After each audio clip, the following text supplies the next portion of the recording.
Inspiration. Hey everybody. Today we're going to talk about mastering, and in specific, sending your music out to a professional mastering engineer and what you need to do to prepare your music and export it properly so that you'll get the best result.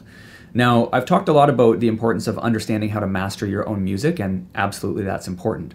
What I mean by mastering your own music is when you're preparing what you would call a quick master. When I'm writing a track and I want to just test it out on the dance floor, I want to send it to a couple of friends for some feedback, I'll do the mastering myself, and that's great. But when I say, you know what, this track is done, it's ready, and it's going to be professionally released, then I always, every single time, send the track out to get done by a professional mastering engineer. That's incredibly important because it's very difficult for the set of ears and the mind and the brain that created the music to understand how to professionally finish it.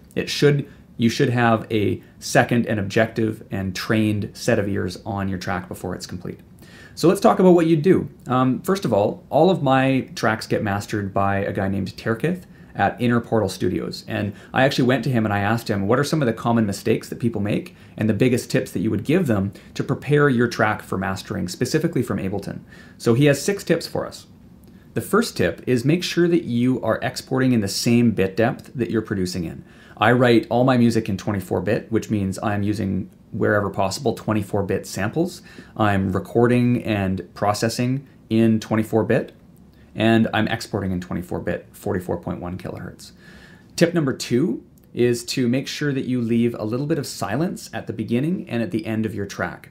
It makes it a little bit cleaner for the mastering engineer. So what I do is I leave about 8 bars, one whole phrase of silence at the beginning and at the end, to just ensure everything has time to decay and you have some room before the first hit comes into the track.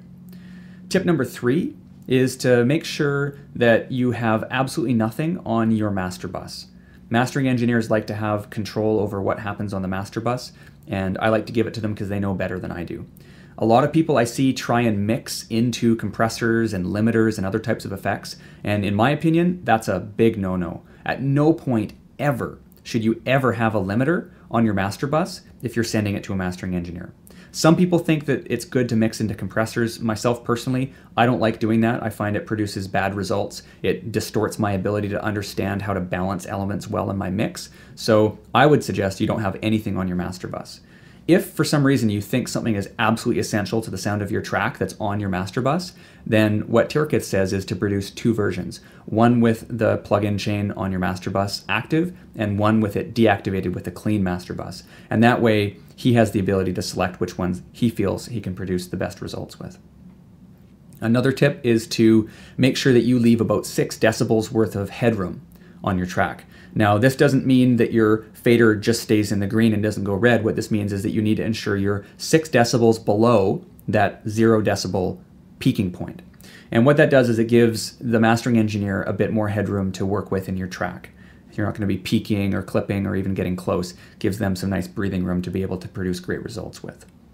Another thing you want to make sure to do is when you're exporting, you are going to want to ensure that normalization and the dithering functions are off in the live menu. So when you go to export your project, you'll be given an option to normalize or dither. What normalizing does is it makes it as loud as possible. Basically takes and scans for the highest peak, the highest amplitude peak in your track, and then it pushes that up to be 0 decibels below full scale. And you don't want that because that defeats the whole purpose of leaving the 6 decibels of headroom. And then dithering is something that is best left to your mastering engineer with their tools.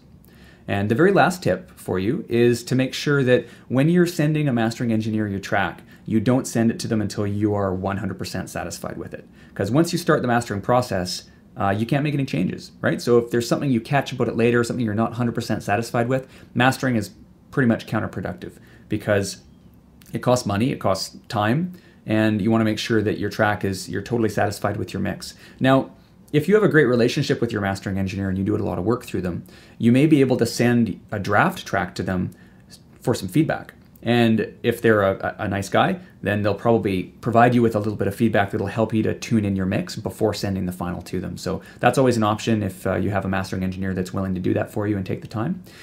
And that's pretty much it, folks. I just wanted to give you some quick tips on how to best prepare your music for the mastering stage. If you follow those, it'll make it your life a lot easier because you'll get better results, and it'll also make your mastering engineer a lot happier with you. So hope that helps. And if you guys do want to check out a great person for mastering, I would recommend you get in touch with Terkith from Inner Portal Studios. Like I said, he's mastered all my stuff. He's made bang and masters every single time.